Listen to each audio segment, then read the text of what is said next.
After her breakthrough season, tennis greats are making bold comparisons about Filipina netter Alex Eala's global fame. One name is redefining junior golf for the Philippines, Guico. After a breakthrough in Pinehurst, he delivers another world championship in Spain. The Filipinas make history on ice. An 8-0 rout of Singapore marks the Philippines' first ever win in the World Championships of Women. All the headlines and more on the scorecard tonight, the 2nd of March. Now, here's our roundup. A 5-point halftime deficit turned into a 27-point loss as Gilas Pilipinas fell 93-66 to the Australia men's national basketball team in the FIBA World Cup Asian qualifiers. Justin Brownlee said Australia's size, experience, and high-level exposure made the difference. Zeus Valdez has this report.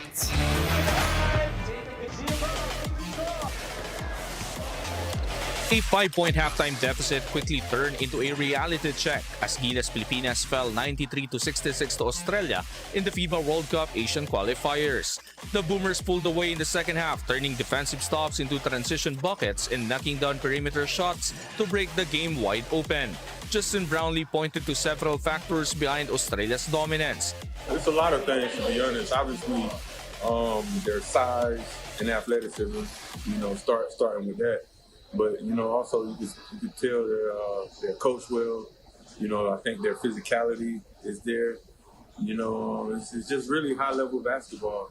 Elijah Pepper led the Boomers with 28 points, including 5 3-pointers, as Australia's depth and experience showed.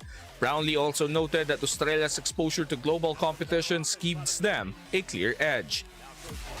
They're used to playing in those type of environments, from the Olympics to World Cups, to whatever it is. So, and even all over the world, those guys go all over the world and play as imports as well, in the NBA as well. So, yeah, man, I think it's a lot of things, that the country, as far as when it comes to Australia, you can tell they take basketball serious, and the development there is really good, and it shows.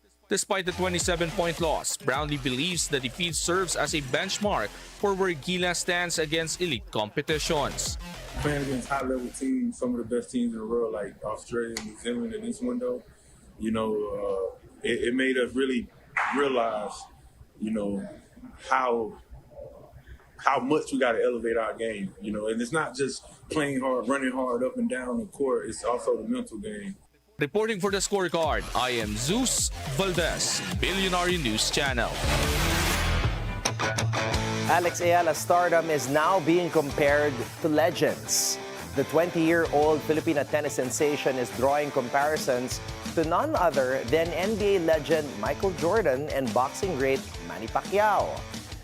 4-time Grand Slam champion Kim Clijsters says Eala is like Michael Jordan in the Philippines, pointing to the massive attention and pressure that comes from her rising fame. Clijsters notes that living under that kind of spotlight is not easy, and Eala will have to continue strengthening her game as opponents study her more closely. Meanwhile, former world number 5 Genie Bouchard compared Eala's potential impact to that of Manny Pacquiao at the height of his career. Bouchard said if Eala keeps winning, the sky's the limit, not just on the court, but off it as well. From Jordan-level fame to Pacquiao-like impact, Alex Eala isn't just playing tennis. She's building a phenomenon.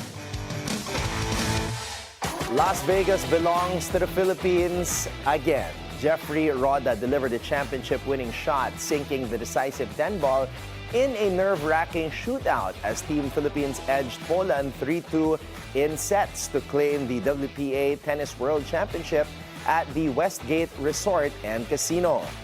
The final was a roller coaster. The Filipinos fell behind 0-2 in sets, with Poland dominating early exchanges. Carlo Biado sparked the comeback, drilling precise shots under pressure, while Rubilen Amit and Cheska Centeno held strong in critical frames to keep the Filipinos in the hunt. In the end, Roda's ice-cold 10 balls sealed the victory, completing a thrilling turnaround. This is my first world titles, you know. If I make it, we're gonna be the champion. And so great experience, and it's like a great gift for my birthday this coming, March 1. Thank you for all the fans that supported us. With each player contributing under pressure, the Philippines completed a remarkable turnaround after a 0-2 deficit to lift the $120,000 top prize. The victory marks the Philippines' return to the World Summit since their 2022 championship in Klagenfurt, Austria. The NU Lady Bulldogs are hoping for positive news as ace rookie Sam Cantada undergoes further testing to determine the severity of a shin injury. Cantada was hurt during NU's 5-set loss to the UP Fighting Maroons in UAAP Season 88 after a collision with libero IC Cepada while chasing a loose ball. The rookie had to be helped off the court and did not return, dealing a blow to NU's rotation as the team pursues a third straight title. With a quick turnaround ahead, the Lady Bulldogs return to action against the UE Lady Warriors, hoping their young star receives good news before their next match. The Philippine women's national ice hockey team has made history. The Filipinas scored their first ever win in the IIHF Women's World Championship Division 3 Group B, blanking Singapore 8-0 in Estonia. Jasmine Alcido led the charge with 4 goals and 3 assists. Georgie Regencia added 2 goals, while Bianca Cuevas tallied a goal and 4 assists. Kathleen Tan, Shaden Ganak, and Gerardine Go also scored as the Philippines showcased its depth. A breakthrough moment for the Filipinas and a strong message that Philippine women's hockey is on the rise. While most 7-year-olds are busy playing with toys or discovering new hobbies, Zach Guico is already carving his name into history. Hailing from Binalonan, Pangasinan, the young prodigy continues to raise the Philippine flag high on the global stage, proving that greatness knows no age. Here's Sheila Salaysay with the story. History continues to follow one name in Philippine golf, Zach Guico. And this time, it's all about the tournaments that cemented his rise. The breakthrough came at the prestigious U.S. Kids Golf World Championship in Pinehurst, North Carolina, one of the biggest stages in junior golf, competing against more than 100 of the best young golfers from around the world in the boys' 7-year-old division. Zach delivered a stunning 3-round total of 104 strokes to claim the world title. It was a defining moment that put the Filipino prodigy on the global map. But proving you can win once again is one thing. Proving you can do it again on another continent is what separates good players from the greats. At the 2026 Daily Mail Junior World Championship in Marbella, Spain, Zach stepped into a new division, the 8 to 9-year-old category, facing a deeper, older, and highly competitive international field at the Villa de Padierna Golf Course. He opened with rounds of 76 and 77 to stay within striking distance. Then came the statement round, a scorching 69 in the final day, the lowest of his tournament, powering him to a 3-stroke victory over Spain's Bernal Suarez. Clutched when it mattered most, Zach closed strong to secure his second World Championship title in just 2 years. After, because I had many bad falls, and I just keep my attitude normal. Once I got double par, double, so I just stayed constant on it for the second, third. I didn't knew I was leading in the 18th hole, so I just needed to stay confident so I can keep the lead. From Pinehurst to Marbella, 2 world stages, 2 championship performance, Zach Guico is turning elite junior tournaments into his proving ground. Reporting for the Scorecard, Gilas Pilipinas, Bilyonaryo News Channel. The Filipinas may have come up short, but they delivered a courageous performance against host Australia in the AFC Women's Asian Cup. The Malditas secured a 1-0 win. The focus now shifts to their next match, where a positive result will be crucial to keep their knockout hopes alive. Rising tensions between the United States and Iran are now impacting global sports. FIBA has scrapped all Middle East games scheduled for Monday in the second window of the 2027 FIBA Basketball World Cup Asian qualifiers. Matches involving Iran, Iraq, Jordan, Syria, Lebanon, India, Qatar, and Saudi Arabia were postponed following retaliatory strikes by Iran after a U.S.-Israel attack. FIBA says the games will be rescheduled during the next window in June. The crisis is also casting doubt on Iran's participation in the 2026 FIFA World Cup, which will be co-hosted by the United States, Mexico, and Canada. Reports say Iranian football officials are considering withdrawal, as all of Iran's group matches are set to be played in the United States. Iran has already qualified, but officials say a final decision will depend on how the situation evolves. As geopolitical tensions rise, international sports now face growing uncertainty.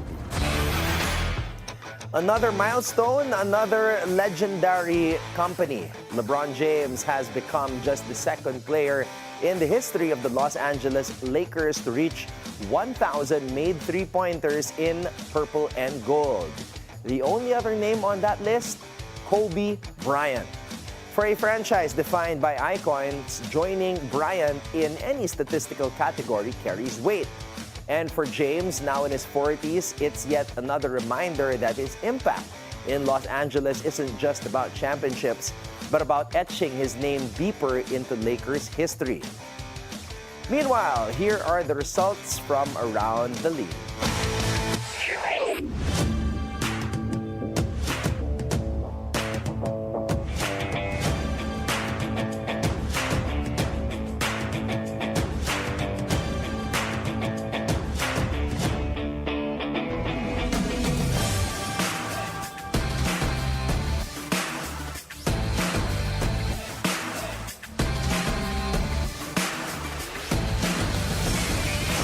When we return, what's next for Gilas Pilipinas after a winless FIBA window?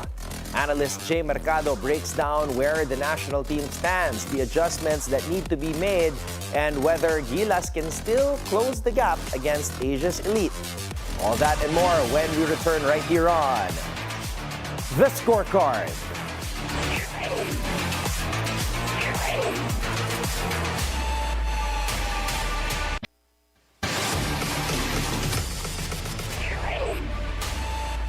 Welcome back to The Scorecard. From rotations and chemistry to the mental toughness needed against elite competition, we break down the future of Gilas Pilipinas after a winless FIBA window and what adjustments must be made moving forward. Joining us again tonight is basketball analyst Jay Marcado. Jay, good evening and welcome back to the show.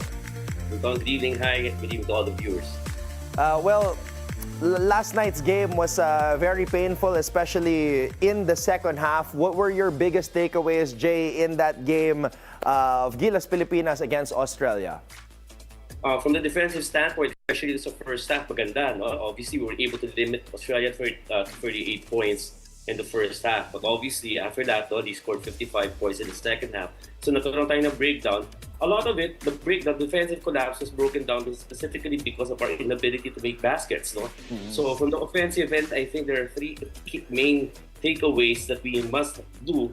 No, personally, as marami nagsasabi, Tim Cone has to discard the triangle offense, etc., and give more options for the players to be more liberal as far as scoring. I think three things will have to be taken into consideration. Number one, our team has to take better control of the ball, no? Reduce the number of turnovers that they have.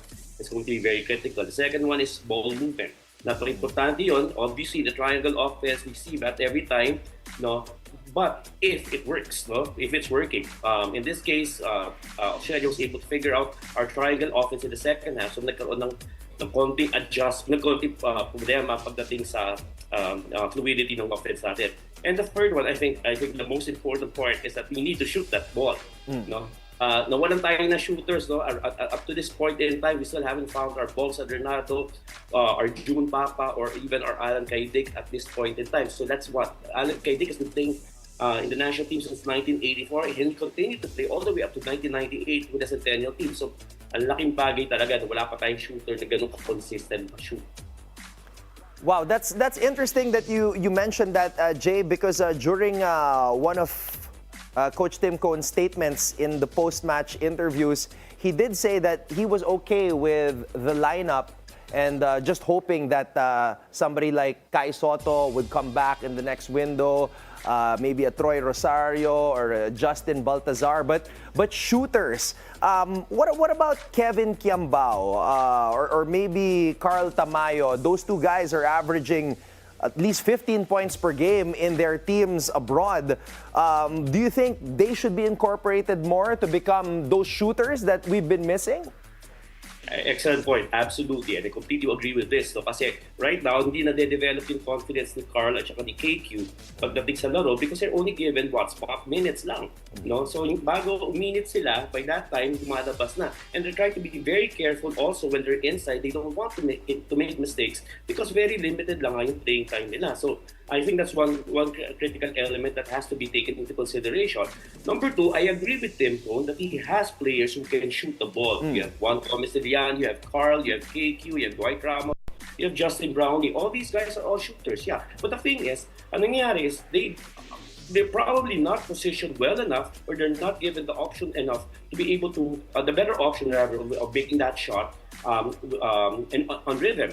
So yun ang nagiging problema. So parang pilit lagi yung tira natin, alam naman natin mahaba ang kalaban natin. So isang step lang nila, kayang-kaya na balikan ulit yung kanilang defensive man. Jay, you mentioned earlier the thought about booting the triangle offense, and Coach Tim Cohn used the word simpler, actually. Like during one of his post-game press conference, his statement, sabi niya, a simpler offense. So, ano kayang offense ito? What kind of offense do you see Coach Tim and Gilas employing in the next couple of games? Maraming options yan. I remember Coach Tabolin employed the swing offense, no? That allowed better ball movement among the players. But I think that's going to be the most important part or the most important element, no? The ability of the team to move the ball well. Australia taught us a lesson in the second half. Bakit lagi libre si Pepper? Alam naman natin, naka-scout niya si Pepper, si Mitch Creek were also well-scouted, but somehow, somewhere, ang nangyayari is nalilibre pa rin sila. So, in other words, because of ball movement, because of all on-ball movement that allows them to find the open man because of several picks and screens along the way. Doon tayo kulang. Para nangyayari, pag nag-fail yung isang pick, ganyan, titigil na. And then, one-on-one na tayo. And the more often that we do one-on-one, that's when our offense collapses. So those adjustments have to be made at least in the next 3 months or so until the third window. Jay, as a last question, despite the loss, the winless stint here at home, lumabas na rin yung mga balita na Gilas still qualifies for round 2. Pero meron pa tayong mga laro in July against the same teams, New Zealand and Australia. What are our expectations naman for those 2 games, Jay? Okay, mas mahirapan tayo. Kalaban natin ulit yung dalawang teams yan. This time, nasa hometown, sila may hometown advantage. The best option sana talaga was to win at least one here at home. Huwag na tayo umasa sa Australia. Mahirapan talaga tayo. Medyo, if we keep the game close, if we try to be competitive, we should be happy with that. Kahit paano yun, may moral victory tayo doon. Tatanggapin ko na yun. Kahit I don't like moral victories. However, na New Zealand game, obviously, we proved that we can beat them even without Kai Soto and with Justin Brownlee scoring only 4 points. No, ang nangyari is we allowed ourselves to go down by 10 points or more in the crucial juncture at the end of the third quarter, entering the fourth quarter. So nahihirapan na tayong pabalik. And eventually, we were bullied inside. No? The last 2 points of New Zealand was done through an offensive rebound. So again, those are painful moments. No? And I think we can beat New Zealand even in Auckland or Wellington. No? Kaya natin talunin yan, no? Especially with guys not expected to be back. It's going to be crucial. Why? Kasi kung manalo tayo sa New Zealand and we expect that New Zealand will win over Guam, no? Tabla tayo ng New Zealand. If we win by more than 3 points, we will be second place in our bracket, which means that when we carry it over to the next round, in the second round, and face the Middle Eastern teams, Iran, Syria, Iraq, or Jordan, 1-1 ang record natin. Kung matalo tayo sa New Zealand, 0-2 tayo.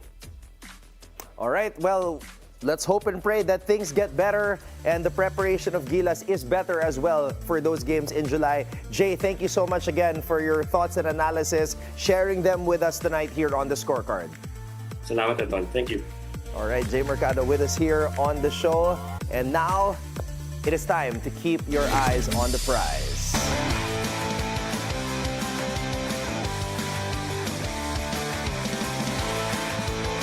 Tonight, a surging contender meets a dangerous wild card as Creamline takes on Galleries Tower in a crucial all-Filipino conference showdown. With the race to the semifinals heating up, momentum and composure will be everything. Riding the momentum of 3 straight victories after an early stumble, Creamline looks every bit the contender on a mission. The Cool Smashers absorbed a shutout to PLDT early in the conference, that match right there, but responded like champions. 3 straight wins. They took down Choco Mucho in 4 sets, followed it up with another 4-set win over Zeus Coffee, and then delivered a statement sweep against Capital One. That stretch re-established their championship aura, disciplined, balanced, and depth-driven. But standing in their way is a team that thrives on unpredictability. Galleries Tower enters with an up-and-down record through 5 matches, alienating or alternating wins and losses, making them both dangerous and difficult to read. The high-risers nearly strung together back-to-back wins but squandered a 2-1 set lead against Choco Mucho and fell in 5. Still, they've shown that they can surge.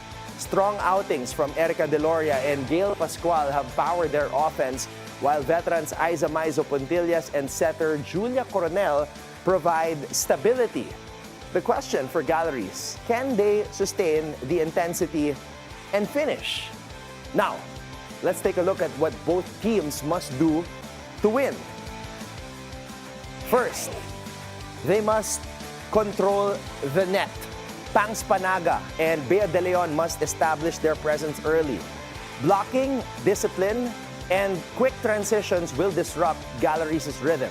Second for Creamline, balanced offense. Tots Carlos, Gemma Galanza, and Bernadette Pons give Creamline multiple scoring options. When the attack is spread out, they become very difficult to defend. And finally, sustain the edge. Head coach Sherwin Meneses stressed the importance of securing wins now to improve their positioning. But he also warned, you cannot relax against a team like Galleries. Focus, execution, closing power. Now, let's switch it up and talk about Galleries Tower. Number 1 for them is play fearless. The high-risers, they got nothing to lose, and that can be their advantage. If they dictate tempo early, they can force Creamline out of system. Number 2, star production. Deloria and Pascual must deliver consistent points, and not just sparks. They need sustained offense to match Creamline's depth. And number 3, finish strong. They've shown they can build leads. Now they must protect them. Discipline in serve-receive and smart setting decisions will be critical in tight sets. 4 weeks into the All-Filipino Conference, and one thing is clear. No lead is safe, and no team is untouchable. Creamline enters as the slight favorite, but Galleries Tower thrives in chaos. Expect momentum swings, expect long rallies, expect a battle. So let's look at the schedule for the matchups tomorrow.